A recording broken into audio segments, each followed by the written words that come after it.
Hey, so welcome, Timea, to the Leadomorphosis podcast. I'm so happy to have you here. Thank you for having me. It's great to see you again. Yeah, I've been really looking forward to having this conversation with you because I've been sharing a recording of a webinar with you, with lots and lots of people, and I keep revisiting my notes again and again. So it's really a joy for me to have this conversation with you in a topic that I think a lot of people out there are interested in and struggling with. So yeah. Thank you for sharing. I am very happy to share. Oh, it's openly available. So thank you for having me on this podcast. It's exciting. Yeah, so let's dive right in then. I guess the first question is what was it that drew you to this topic of succession as a topic that you were interested in researching? So perhaps I'll give a little bit of context of how this research came about. So I was doing a master's program, in people and organization development started in just at the beginning of the COVID pandemic, basically 2020. And this was at the second year. So in the prior year, I've been doing a lot of work and research around self-managing organizations, reading about your book, Frederic Laloux's book. I was exposed to quite a few interesting researchers and writers about what are the kind of work that I'd like to do in the future. And I came across also Peter Koenig and his work on source principles and the money work many years before that. And during that time, there was a lot of online, everyone was online doing all of our conferences. And the Peter's conference, the Creating Love in Business, was just happening at the time. And I kind of felt like I really wanted to do something. As I was setting up my own business for the first time after 20-something years of corporate life, I wanted to figure out basically what I wanted to do, how I wanted to be, how I wanted to create my business, what's the kind of work I enjoy doing. And so that's kind of the background, and that's how self-managing came about. But in terms of the specifically succession, so I love the work, Peter's work around source and how we organize ourselves using the source principles. And for the master's research, you have to pick a very narrow subject. And when I was reading into it, I realized that although there is a lot of research out there, no one really looked into the emotional side, the human side of succession. And I was also looking for a possible niche for my coaching business that I could specialize in. So that's more the kind of, I guess, the academic background behind it. And then, yeah, I'm really not good at handing over things. I'm very good at starting things up and disrupting things and coming up with great ideas, but I've never been very good at finishing stuff or handing over things. So there was also the personal need of learning about why should I care about this? Does it matter? And perhaps learning about how I should be doing it differently in the future.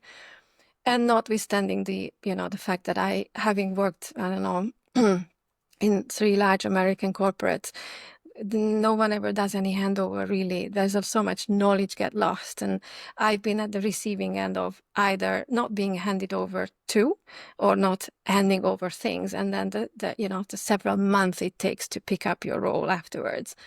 So I thought it was a great subject. It's very unique, not a very common subject. And so I thought I could create a niche out of it for my practice, basically. That's that's a long and short of it. Yeah. It's funny, I was just listening to you and thinking like, I used to quite enjoy handovers when I was handing over a particular role in a company, primarily when I was staying in the company as well, but changing roles. And I just had like a penny drop moment that I would spend a long time creating this like intellectual document that I thought was extremely thorough. Like if I were handing over to a clone of me, probably would be perfect. But I was just realizing, oh, do you know what? I was always missing this emotional part. That was probably why I was always like, why aren't they just referring to my handover document? It's all in there. There was something missing, the relational part. So I think probably a lot of people can relate to that. And then like there's sort of the micro handovers, like you said, the personal lens, and then on a larger scale, I've interviewed on this podcast quite a number of different founders, CEOs, owners, and many are thinking of when I retire or if I want to leave the business, especially if it's a self-organizing one, they're really worried about will it revert back to the top-down way of working? Like, can I find someone who can continue that vision? So I think it's a really juicy topic. And that's, I mean, everything you said is exactly my experience too. The personal handovers, the interfering with other people or other people interfering with my work, and it's really hurting you.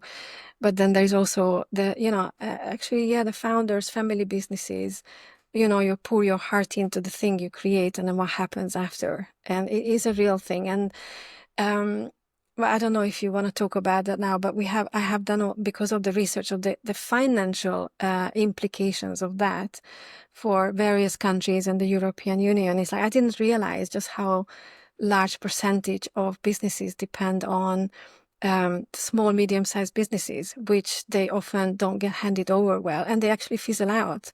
And a huge percentage of people are employed by these organizations, and they suddenly don't have work to do. And so it's a livelihood of people as well as the survival of the companies themselves. It's big and it's a global problem, and no one really pays attention. Not yet, I would say. I mean, a few years have passed since my research, but I don't think there's a lot of researchers focusing on this subject still. Mm.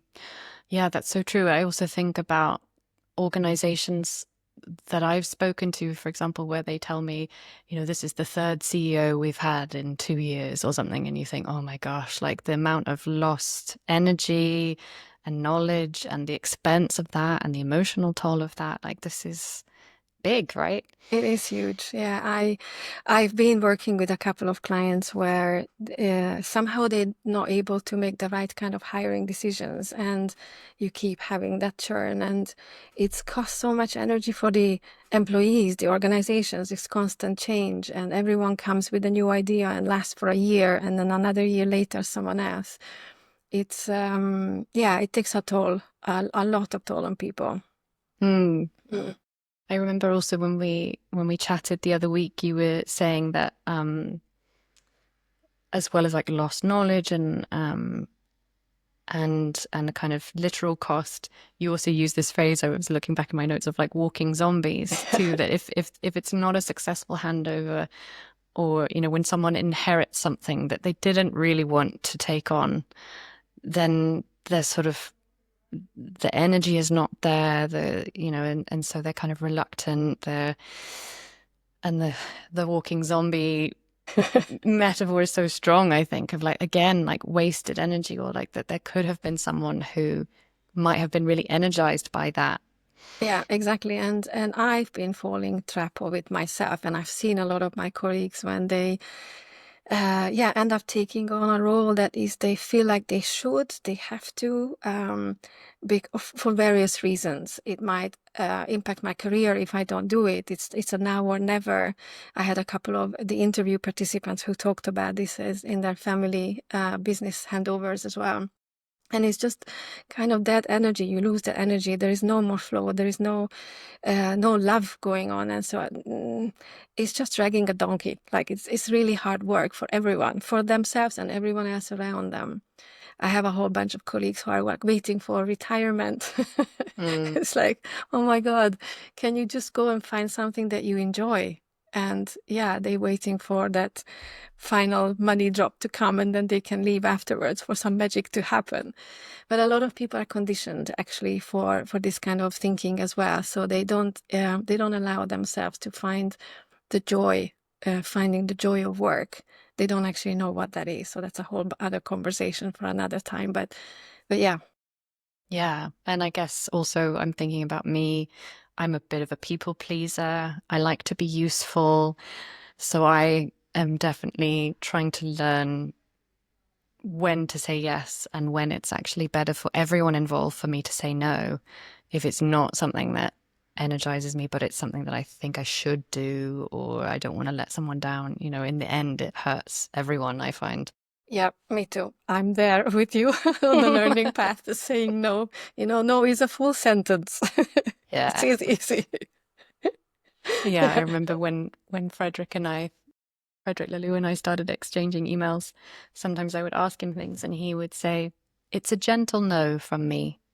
And I thought that was such a beautiful phrase. Like, I was like, wow, you could just say that, a gentle no. Somehow it's a no, it's clear that it's a no, but he said it in such a loving way also.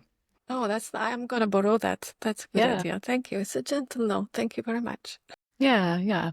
Anyway, that was a bit of a tangent. Yeah. But maybe you could say something. Can you introduce then, like what was the kind of thrust of your research then? What did you end up finding, and what was it that you were looking to kind of present? Yeah, so perhaps I start by talking about the research question. I was what I wanted to answer is basically I was looking for what makes it successful between two people, and how could it be helped? How could those conditions be created to have a successful handover? And based on what I just told you, the definition that I came up with for what I considered successful is when the leadership and the emotional handover has happened, so the source role has been handed over, as well as all the other stuff, the legal, financial aspect. So I considered for my research success when all of this has happened. So it's quite high bar, but it really enabled me to look into the emotional side of handover. And so basically, I kind of discovered 6 factors, but one is well, I guess they're all important, but the most important one is, the founder's willingness and readiness to let go. If they're not willing or not ready, nothing is going to happen. Basically, that's the first step.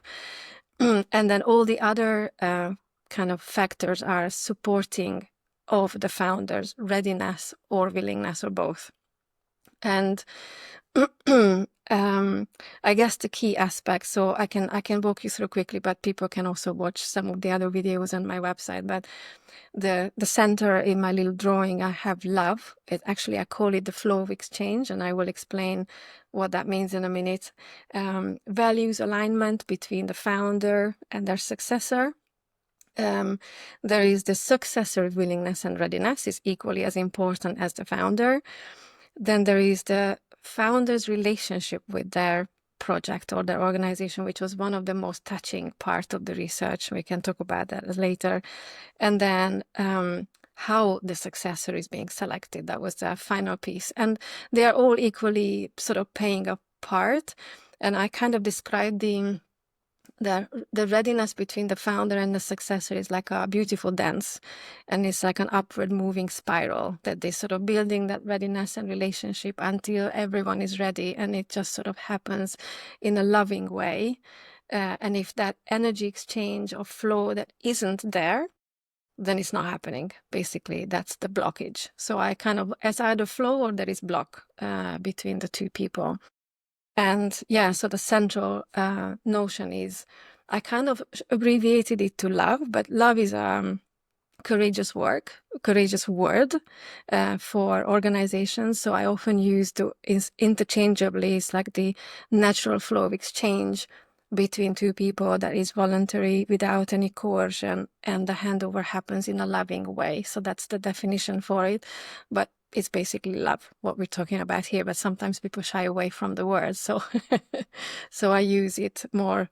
I use the word exchange instead. So these are the key elements. And then I don't know if you want to go, do you want me to go into a little bit more detail in either of those? Or Yeah, what would be most useful? well, I mean, there's a lot to unpack, and as you said, people can also dive into some of the resources for more detail. But yeah, I mean, when I first heard you present this research, I was really intrigued by this word love, and I remember you saying that it came almost as like an insight, that there was a missing piece when you were looking at the data and the interviews and stuff, and then you had this insight. Am I remembering that right? Yeah, that's right. So yeah, it was a qualitative research, and I based on my findings based on interviews. So I interviewed about 15 different people, participants, and I had behind my wall is a big blank wall, and I had all the findings, and I was moving around all the post-it notes. And when you're just so in something that you don't see the wood from the trees. And I just had to like put it aside for a few days. We went away from home. I was dealing with other stuff. And then suddenly I woke up on a Monday morning and I had this aha moment, which is like, oh my God, like I can now, I just got these things like, yeah, it is about this exchange that connects everything, that kind of makes sense.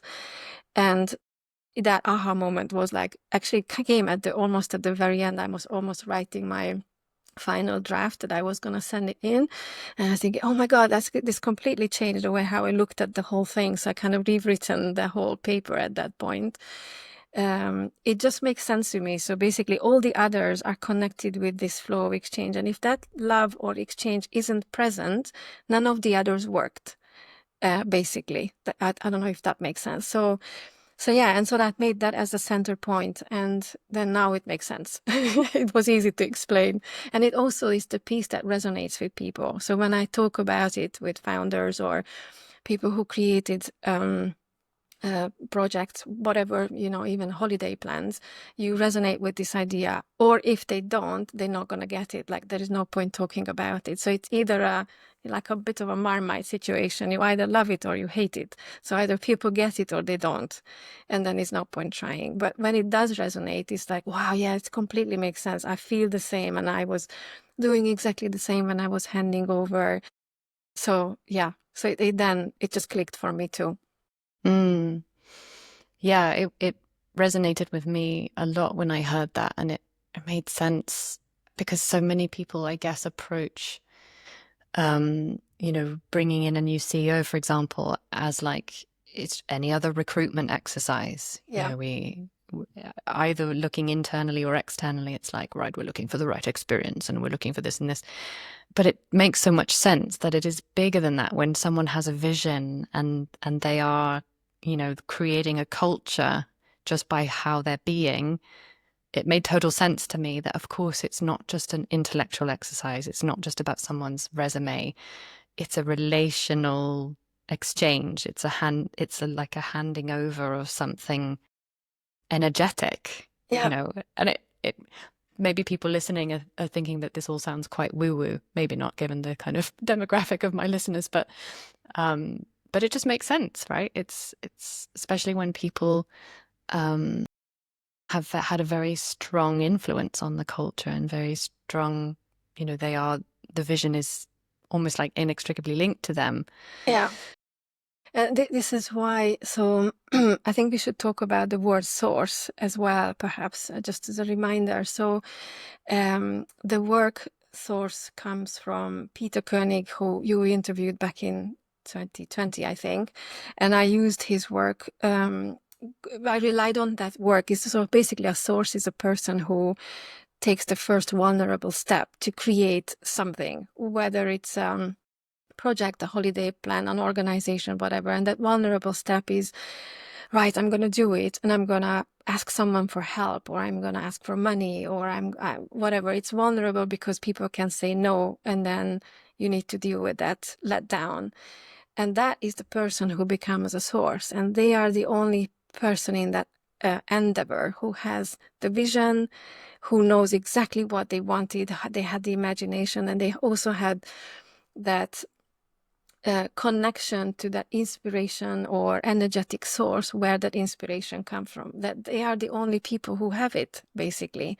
And that's why I wanted to include that source principle in my research as a success criteria, because that for me was so significant that if that doesn't happen, then I don't see how anything could continue or survive long term. And so I was basically looking for that energy, that inspiration when I was talking to the founders, and then looking for that language when they were handing it over as well. So my research is very heavily influenced because I also included this as a success criteria. Mm. Yes, and I remember I was actually in a retreat with Peter a few months before I interviewed him in 2020. And I remember him talking about stories of when the succession from one source to another, when it's not successful or when something was missing, the kinds of dysfunctions that you see are things like people continuing to go to the former source. Yeah. Even though they've left the organization, like they continue to go to look to that person for answers, or that person continues to interfere or meddle, but in a sort of sneaky way, or people not recognizing that person is the new kind of authority of the vision, or you end up with all these dysfunctions if it doesn't happen. And he often I think you also mentioned this in your research, that when it goes well, people can almost point to a moment, like there was that day, or that's why it can be good to have a ritual as well, right? Like, yes, I remember it was on that day at that moment when it went from that person to this person. Like, we can all point to that. And if it's unclear, that's probably a sign that it hasn't really happened. Yeah, that's right. I actually learned a lot more during the research process from the unsuccessful transitions, because I can share with you a couple of examples. Yeah, please. But what I wanted to say about the moment, so I recently had a client that I was working with on her succession to, so he's a founding CEO of an organization. And after, I think, with like 15 years, she had enough. She fulfilled the thing that she wanted to create, and she now wanted to hand it over to someone. And there were internal and external candidates. And when they selected, it ended up being the internal candidate who selected. And I asked her, because I exposed her to all this work. Of course, she read some of the books and my research. So she was very aware of the conditions, and I was coaching her through some of this work, because it's quite deep identity level work sometimes. And I was asking her, saying, just, make sure that there is that moment. Like, do you remember that moment? Has it happened, or is it about to come? And she said to me the other day, she clearly remembers it. It was the moment when she sat down and tell the successor that we have chosen you. And there were tears on both sides, and they both felt it. It's like, I don't even need to think about it. I know exactly when that happened. And it was just like, oh my God, it was such a beautiful story. So I was so happy that I could work with her, because it's exactly what we're looking for. So sometimes it's not a designed ceremonial. So it's often, actually, it's not. It's more just happens in a moment, in a conversation, over dinner, or a hug. It could be something not as big significance, but you feel it. Everyone feels it.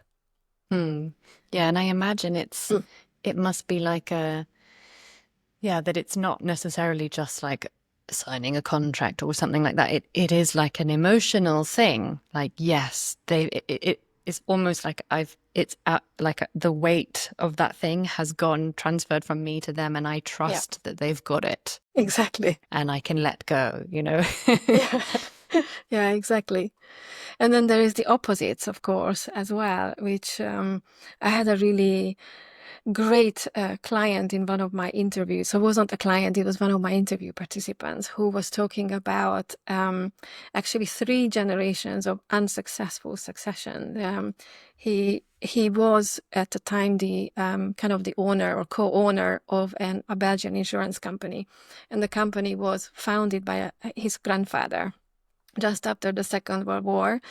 And to cut the story short, basically, the grandfather had a son and a daughter, and the daughter was a lot more entrepreneurial. The son wasn't, and wasn't very interested either. So he did not want to hand over the business to the son, and he did not want to hand over the business to the daughter because of the gender perception. That I'm not handing over, daughters can't do businesses. So he didn't hand over.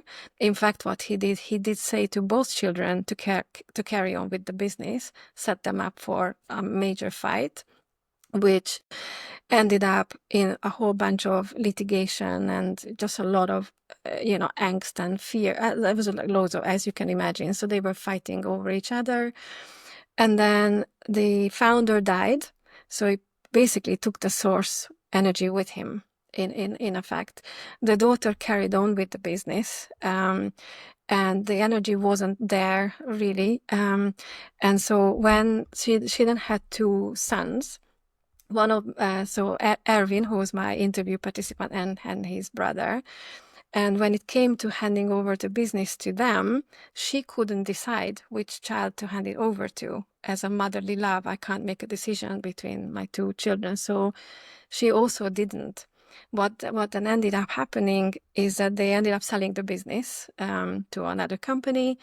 And actually, Erwin joined the business for a little bit out of obligation. So the family obligation, like it's now or never. I need to do it now. I will never have an opportunity, fear of missing out. And it just wasn't working. So they ended up selling the company. And then it was a few years later when the younger brother decided that he actually wanted to buy the business back. He then invited Erwin to come and join. So the younger brother became the source, and it completely changed the whole dynamic of the business. It flows really well. They are very successful again. And the two brothers decided that they will never want to force it onto their children. And, the whole story goes over 100 years, but it was just really heavy.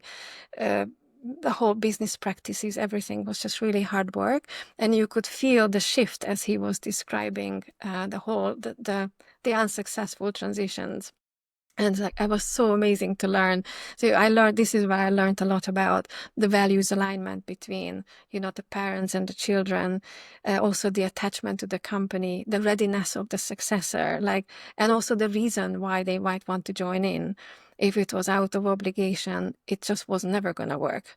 They didn't want to be there. They joined because the parents asked them, and then I can't say no. So these are all the findings that was really helpful for my research. These are the things you definitely don't want to do or try to avoid.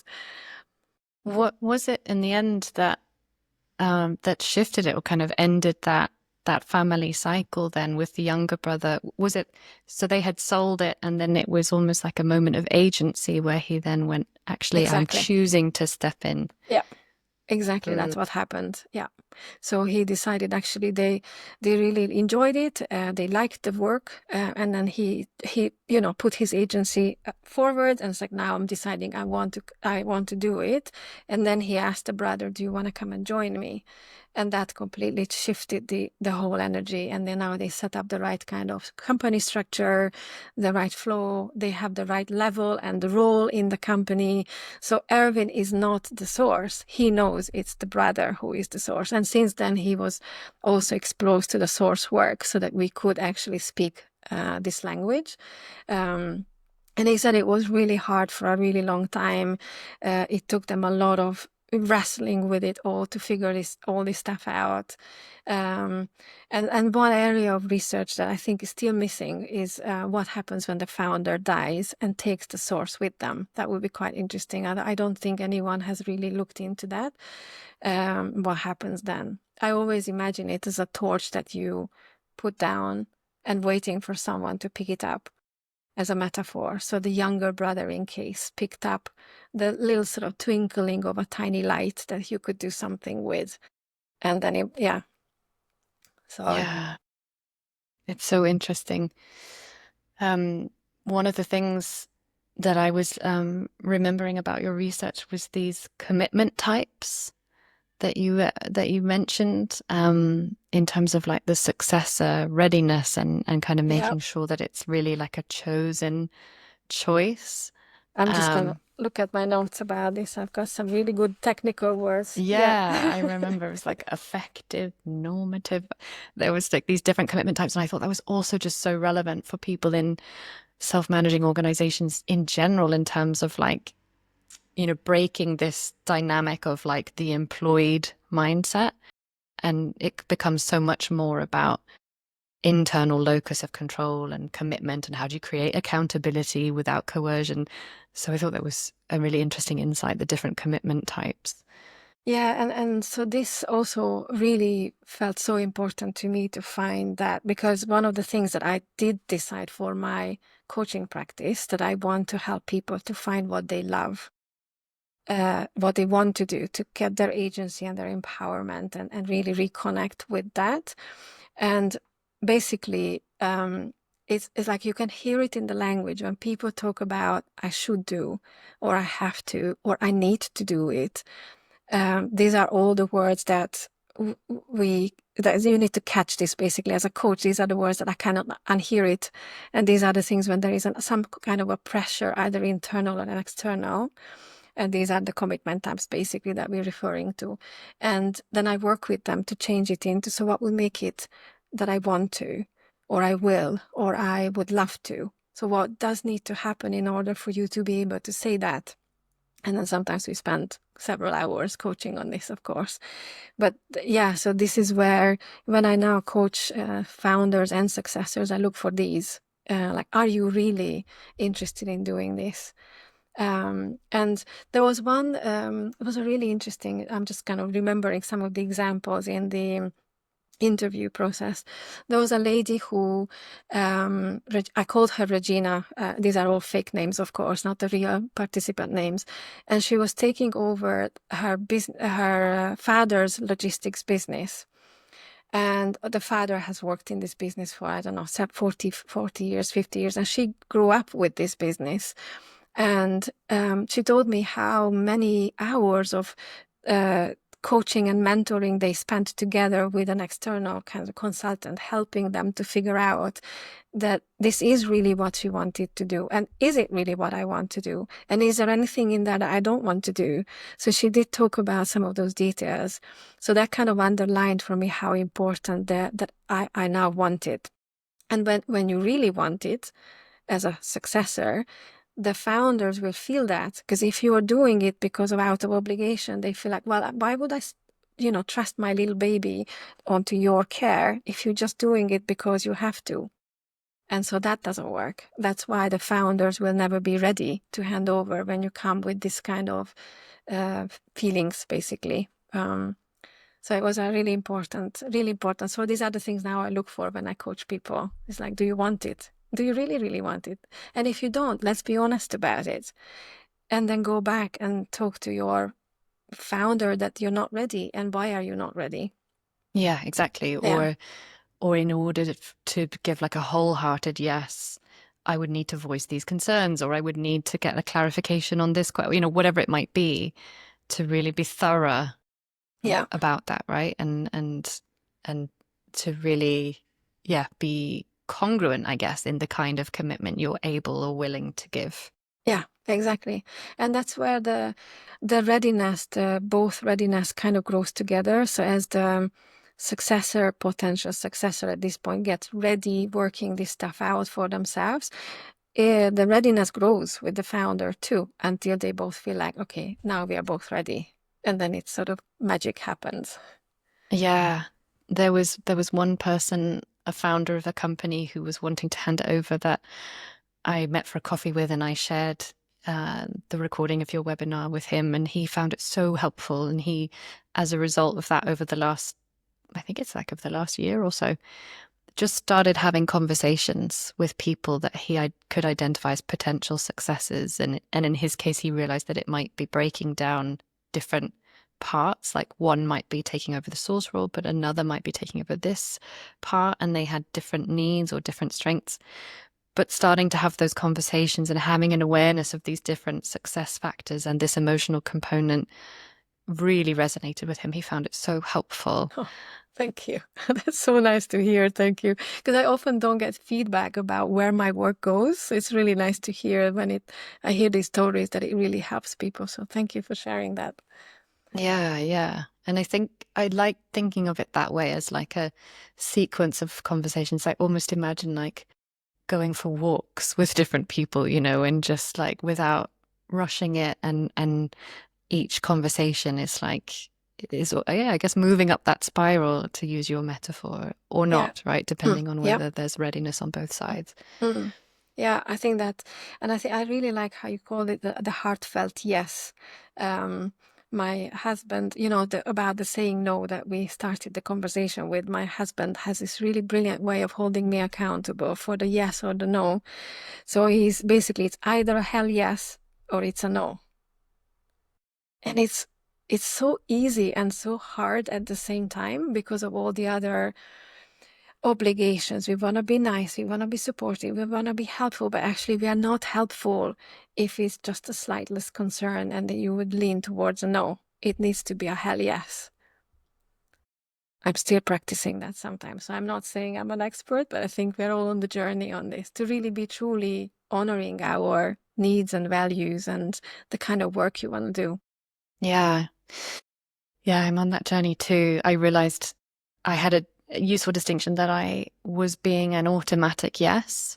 So if someone asked me something, had a request, like, hey, do you want to get involved in this thing? I'd be like, yeah, sounds interesting, almost before I had thought about it, because I wanted to be, helpful and all of that. And actually, for me, it's been helpful to choose to be an automatic no No, yes. until I've thought about it. And then that helps me like reflect and come back and be like, it's a hell yes, or actually it is still a no. That buys me the space Yep. to really check in with myself. Yeah, Yeah. exactly. And I remember actually as well, like Tom Nixon, who wrote the book Work with Source, and I know you know Tom. Um, he and I, when we collaborated on a project years ago, he also would always ask me, we would do like a needs check, like my needs in inviting people into this project are this and this, and I want to feel this, and I need this. What are your needs? Does what I described, does that meet needs for you? Is that interesting? And also something he asked me that I found helpful was clarifying, did I have source energy? So I think at the time it was that he wanted someone to help with the marketing of Maptio, his software tool. And he said, what I really want is someone to kind of run it, do all of this stuff. So he said, when you say that this is exciting for you, do you have source energy, or is it more like helper energy? And that was also really helpful for me to be like, actually, if I think about it, I think it's more helper energy. And if we hadn't clarified that, he might have then been relating to me as like, I'm running that. It's super energizing for me. And I might have felt like I was constantly letting him down, but it was clarifying for both of us to know the level of commitment that I was offering. Yeah. Those are beautiful questions, actually. That I worked with a couple of people last year and the year before on a few projects that we wanted to try what it's like to really just do the thing when you feel you have energy for. And it was the first time I actually did a project based on this, really paying attention to our energies, and it was so wonderful. It has taken a little bit longer to create the thing we wanted to do, but we both loved the work, loved the journey to get there. We were co-designing with a colleague of mine a mini retreat. Like we ran last June, and we loved it so much that there was so much love and energy, and we cried at the end because it was just, we didn't make any money, but we loved it so much, and I think that was the whole point. And like I guess the next step will be also to find a way of making money out of this. But we just loved the journey of experimenting with what it would be like if we actually followed truly our hearts and our needs, and it was so good. I highly recommend it to people to try. Yeah. I wonder if there were any other kind of standout insights for you or examples of when succession has gone well, like that listeners could learn from, or So I mean, there's loads of stories I can share. There's one particular one that as I was sort of revisiting my findings, what to share, it is about the relationship that you have with your thing that you're creating. And that was the most beautiful and emotional, all the interview participants that I was working with. And because this is about your relationship with the thing. And so what I discovered here was, so I basically asked the founders, and in some cases also the successors, when I could interview both, is to describe their relationship with the thing. Give me a metaphor or words that would describe how you relate to this thing. And sometimes people use words like, I'm like a caretaker or creator, which kind of describe a bit sort of distant relationship, more temporary nature with your creation or your project. Sometimes people talk about that I was like a mother or someone who would help with the birthing of it, basically, which for me related to how difficult it is to create the thing. So it's about the difficulties to bring something to life. And then there were two participants who described it in a very different way, and they used identity statements. Basically, one of them said, I was it and it was me. And then the other said, it was my life. I just lived it 24/7. It was just who I was. And both of these cases, they had tears, loads of emotions coming as they were talking about. And one of them was like 7 years later. The other one was also like 8 years later. They still very emotional as they were talking about it. And I said, wow, this is important. We need to pay attention to this. And so what I discovered here is that the more attached you are to the thing that you're creating, the harder it will be to let go. However, the thing that helped one of them, so this was the logistic company lady who took over from the dad and then handed it over to someone else. She had a really great experience of taking it over from her dad. So she already knew the work it involves in order to create the readiness. And she basically prepared the successor. She listened to her intuition. She was ready, and she had incredibly high emotional and self-awareness. Plus, she worked with a coach/mentor who was helping her to get ready. That really mitigated all the difficulties, which the other gentleman didn't have. It was basically, in his case, he was like sort of yanked out of the organization for various other reasons, and he couldn't do a handover. And even 7 years later, he's still talking about it as his baby. And when I interviewed his successor, who's very kindly also made herself available, I asked her the same question. Do you think that he let this go? And he said, yeah, on paper he did, but he didn't. I know everyone is still talking about him. He's still talking about it as it's his baby. And then he had spent several years going through this decoupling of my identity from this thing that I've created. So that's a really important thing that I wanted to share, because it's kind of something you need to prepare for it, or if you haven't, it's a lot of inner work. There's a lot of deep identity level work you need to do. It's like you are more than this thing you've created, and being able to separate yourself from. So that's the bit that I love working with in this space, because that often happens. You're very attached to the thing that you're creating. It is like your baby. Most people described it as my baby. Yeah. It's so interesting. Thank you for sharing that. For me, it's like, again, just to reiterate what I said before, that this is not like filling a vacancy, like a job position. It's so much deeper than that. So I can imagine having a coach or having someone to support you through that and hold up the mirror and help you transition is super important. It must be very challenging without that.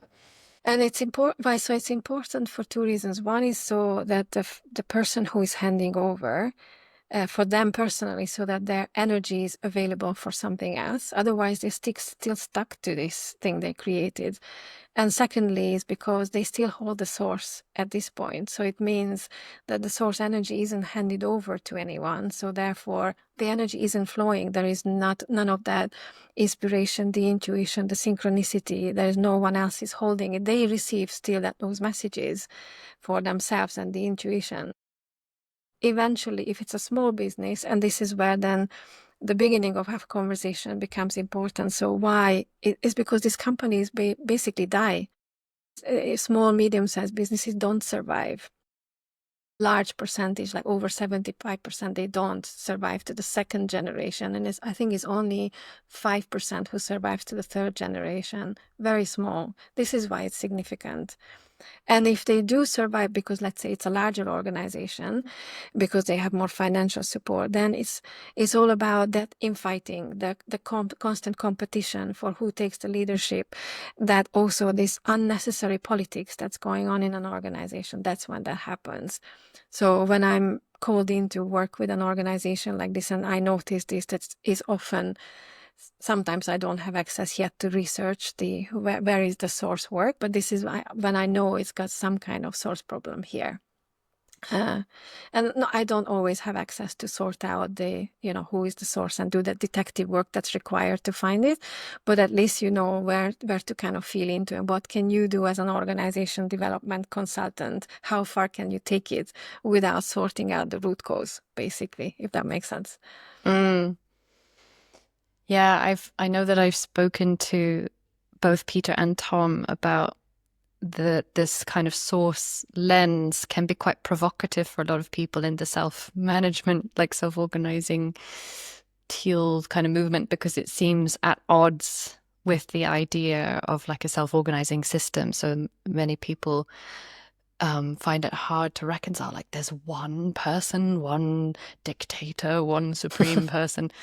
Um, and it's, for me, in the beginning, I remember I was very provoked by it as well when I first started talking to Tom about it. Like, but what? But that's not what I read in Frederick's book. And like, but I found it so useful.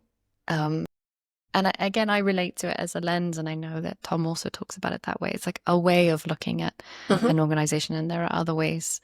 But I find it very useful when, like you said, when small, medium organizations kind of die, or when, you hand over a project and it just fizzles out. Like we see what happens when it wasn't clear who the source of that was, or it wasn't handed over in a good Yeah. way.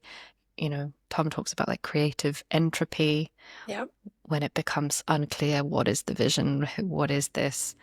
So I see and have experienced the kind of the confusion and the waste and the lost energy when it's not clear who the source of something is. And it can be a sign of a healthy system, I find. If you ask someone in a project or an organization, like, based on this definition, who would you say is the source? If everyone's like, oh, it's that person, usually you find that it's easy for things to happen and projects get created and initiatives can grow. And if it's not clear, very often you see kind of infighting, or like, this sort of Yeah. stuckness. And Yeah, I had this very similar thoughts when I was reading about all of this work during my master's, and there's two things came up to me that I wanted to share. One was when we talk about this infighting and all of these issues that's going on in organization, there is often fear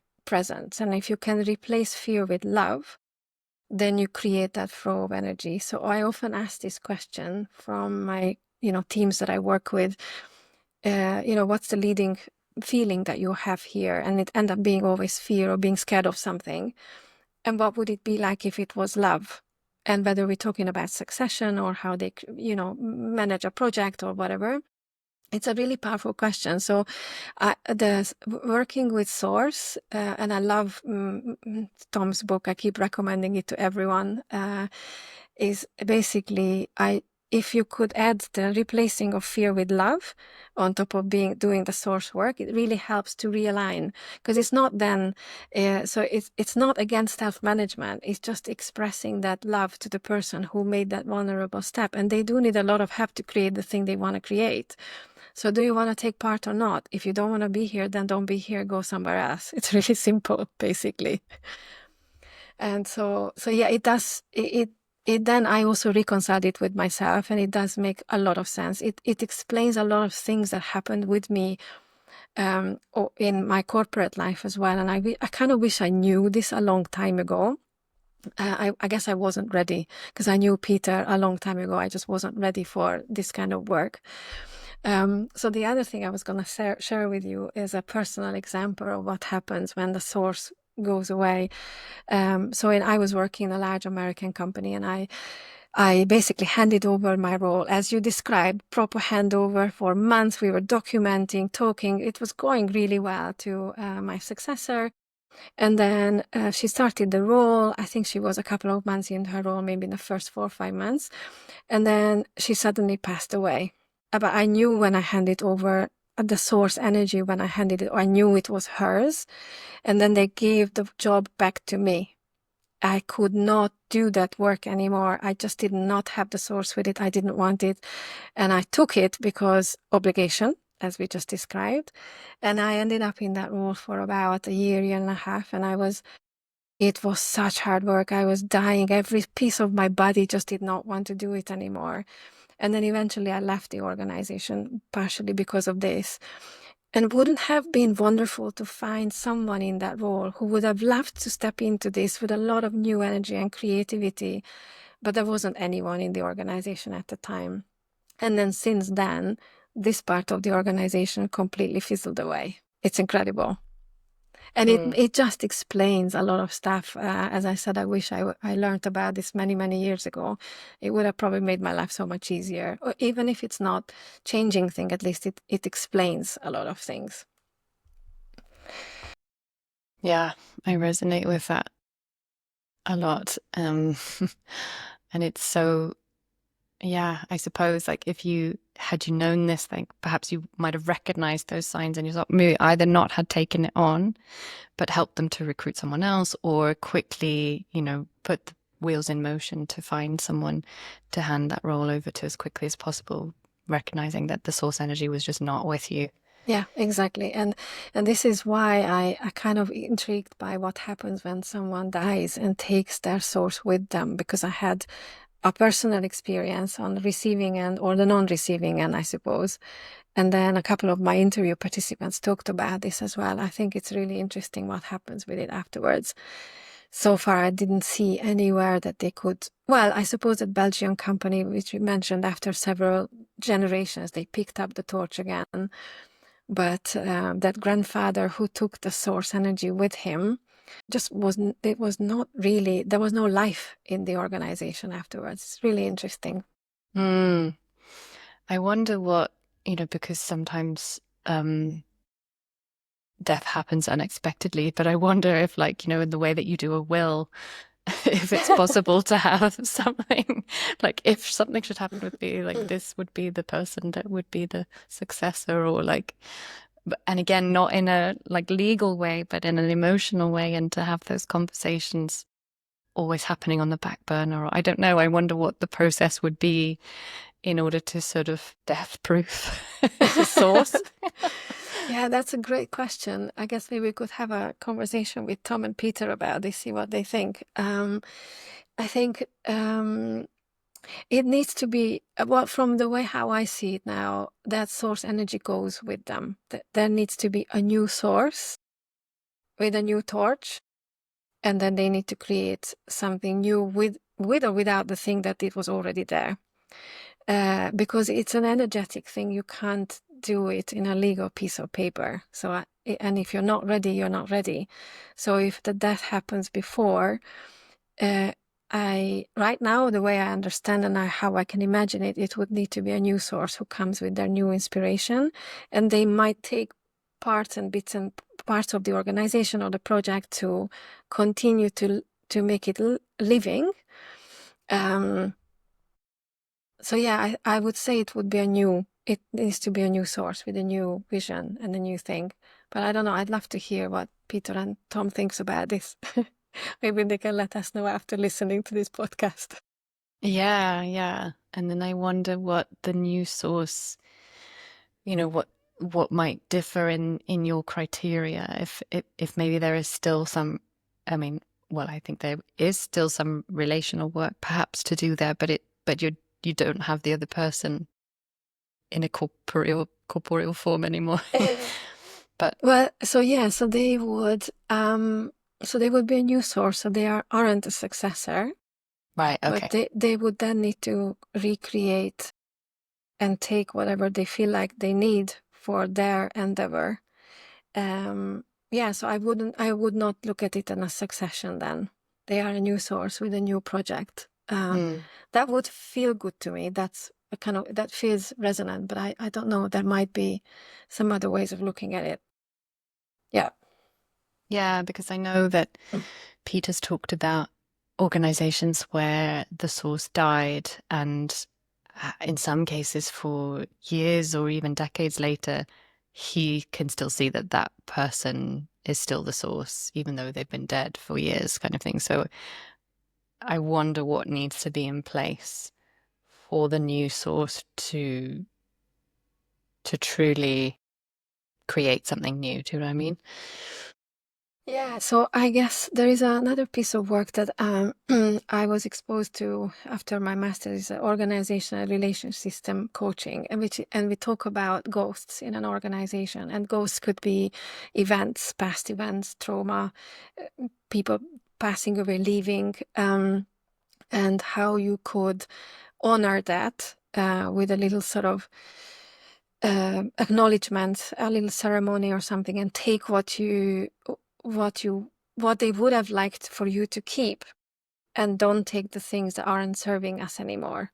So I would imagine that could also work. I've seen that work with teams when they had to deal with past managers who did something really bad to them, let's say, or bad with them, and then they're still living through the consequences of that.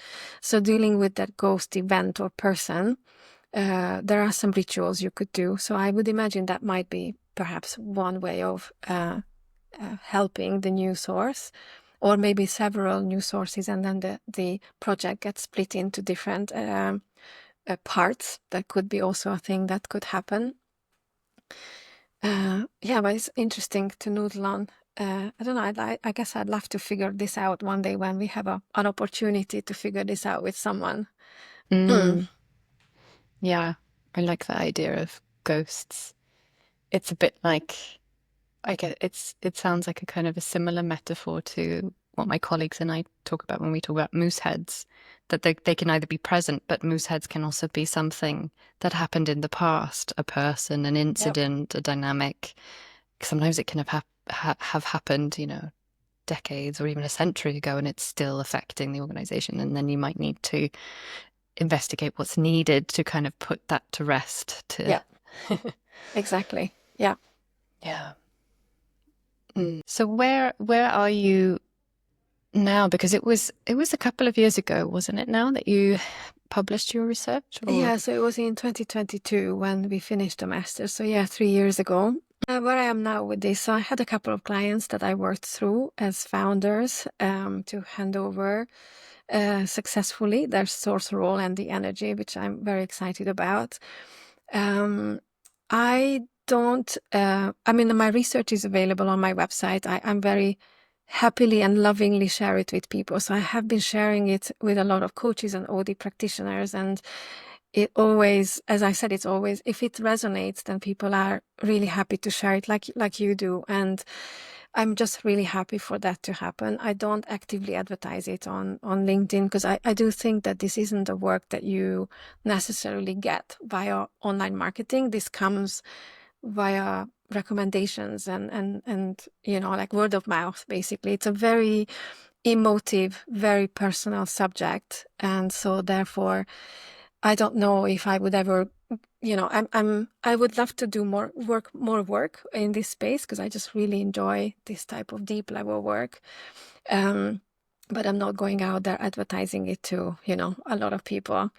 And there is still a lot of work that I need to learn on myself. Like, I think it's a never ending work, like you and I both discussed about the saying no and figuring out how you are with a lot of things in life.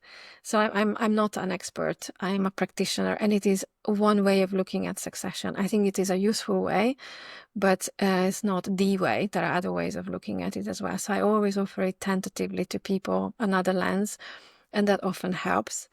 So yeah, I'm just happy that I contributed it to the research field. People find it useful and great. So take it, do something useful with it if it helps. And then if people feel like they want to work with me, I'm here. My style either works with people or sometimes it doesn't. But I'm very happy to share it. So that's where I am with it. yeah, At some point, I might do some more research on it, but I don't really have the creative energy for that right now, as we described. yeah.